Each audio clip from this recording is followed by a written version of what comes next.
काय विषय झाला आहे चला तर मी सांगते हा काय विषय आहे.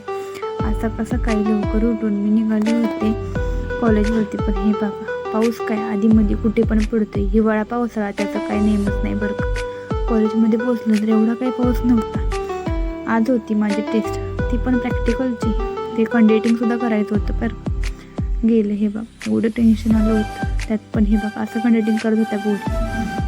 म्हणून म्हटलं तुम्हाला सुद्धा दाखवावं कंडिटिंग म्हणजे कसं करायचं असतं, काय करायचं असतं. सायकोलॉजी शिकत आहे ना त्याच्यामुळे सगळं आलेख वगैरे सगळं रिमिक्स असतं. फायनली स्टँडवरती गेले एकदम जरा नंतर ना बस काही लवकर आलीच नव्हती. शेवटी आली तर ती खूप गर्दी होती बरं का. त्यानंतर नाही मी गावाला निघाले आणि ट्रॉफिक झालं असं कधीच होणार नाही. आणि ट्रॉफिक तर होतं त्याच्यासोबत पावसाने पण एवढं धुमाकूळ घातला होता बरं का. आणि नागठाणामध्ये बघा जेवढी बस खाली झाली होती ना तेवढी तर बसला एवढी गर्दी होती. म्हाताऱ्या बायका, गावाकडच्या शाळेतल्या मुली आणि कंडक्टर दादांचं काम बघा असं होतं. शेळ्या हाकलल्या का ते हाकलत होते. असं खाऊ घेतला आणि मी निघाले होते रुद्र येणार होता मला न्यायला. पण हे बघा गाड्या नसल्यामुळे मी अशी चालत निघाली होती.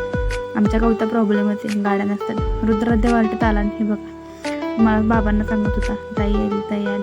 नंतर ना बघा आमच्याकडे इतकं सुंदर वातावरण आहे. गावचं वातावरण ते शेवटी गावचं वातावरण म्हणतात. सूर्य असा निघाला होता. म्हणलं तुम्हाला पण दाखवा कसं. आणि फायनली ज्या कामासाठी मी गेली होती त्या कामासाठी मी घरी न जाता पहिले रानात गेले होते. हे तर पहा रानामध्ये गेल्यानंतर ना एवढं इतकं सुंदर असं वातावरण झालं होतं.